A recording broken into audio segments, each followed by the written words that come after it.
श्रीकृष्ण परमात्मने नमः। अथ अष्टादशोऽध्यायः सन्यास योगत्तुल 36 நம்ம பார்க்கலாம். சுகம் த்விதானிம் த்ரிவிதம் ஸ்ருணு மே பரதர்ஷபः அப்யாசாந்திர மதே யத்ர துக்காந்தம் ச நிகச்சதி யத்ததக்ரே விஷமிவ பரிணாமே மிருதோபமம் தத் சுகம் சாத்விகம் ப்ரோக்தம்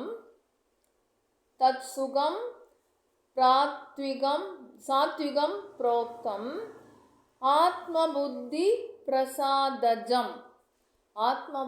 பிரசாதஜம் விஷயேந்திரிய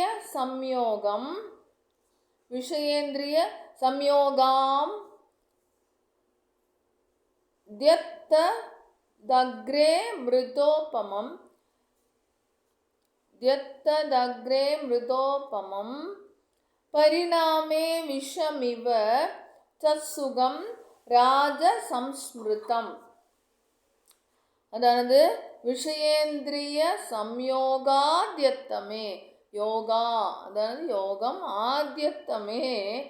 ஆத்யத்த தக்ரே மிருதோபமம் பரிணாமே விஷமிவ தத்சுகம் ராஜ சம்ஸ்மிருதம் யதக்ரே சானுபந்தே ச சுகம் மோகனமாத்மனः நித்ராலஸ்ய பிரமாதோத்தம் தத்தாம சமுதாஹிருதம்.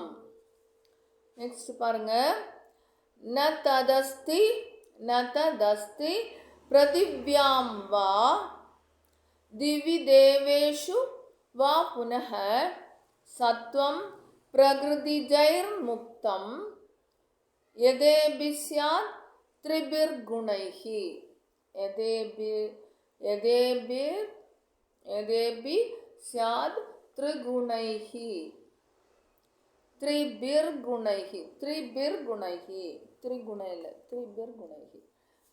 இப்போ சொல்லுங்க. சுகம் த்விதானி த்ரிவிதம் ஸ்ருணு மே பரதர்ஷப சுகம் த்ரிதானி த்ரிவிதம் ஸ்ருணு மே பரதர்ஷப அப்யாசாந்திர மதே யத்ர துக்காந்தம் ச நிகச்சதி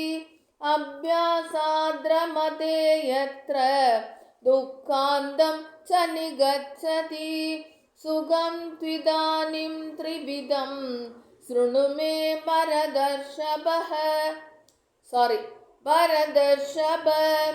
அப்யாசாந்திர மதே யத்ர துக்காந்தம் ச நிகச்சதி யத்ததக்ரே விஷமிவ பரிணாமே மிருதோபமம்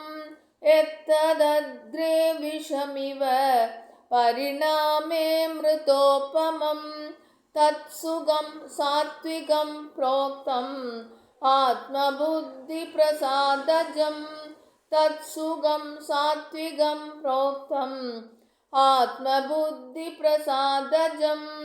யத்ததக்ரே விஷமிவ பரிணாமே மிருதோபமம் தத்சுகம் சாத்விகம் ப்ரோக்தம் ஆத்மபுத்தி பிரசாதஜம் விஷயேந்திரிய சம்யோகான் ஆத்யத்ததக்ரே மிருதோபமம் பரிணாமே விஷமிவ தத்சுகம் ராஜசம்ஸ்மிருதம்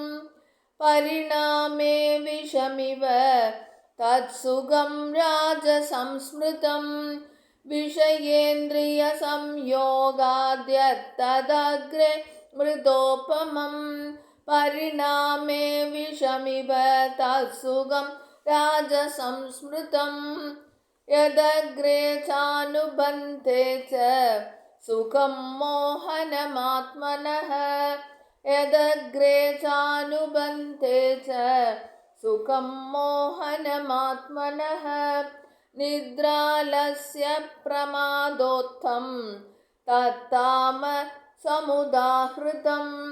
निद्रालस्य प्रमादोत्थं तत्तामसमुदाहृतं यदग्रे चानुबन्धे च सुखं मोहनमात्मनः निद्रालस्य प्रमादोत्थं तत्तामसमुदाहृतं न तदस्ति पृथिव्यां वा न तदस्ति पृथिव्यां वा दिवि देवेषु वा पुनः न तदस्ति पृथिव्यां वा दिवि देवेषु वा पुनः दिवि देवेषु वा पुनः सत्त्वं प्रकृतिजैर्मुक्तं यदेपि स्यात् त्रिभिर्गुणैः सत्त्वं प्रकृतिजैर्मुक्तं यदेपि स्यात् त्रिभिर्गुणैः न तदस्ति पृथिव्यां वा दिवि देवेषु वा पुनः सत्त्वं प्रकृतिजैर्मुक्तं यदेपि स्यात् त्रिभिर्गुणैः हरि ओम श्री कृष्ण परमात्मने நமஹ.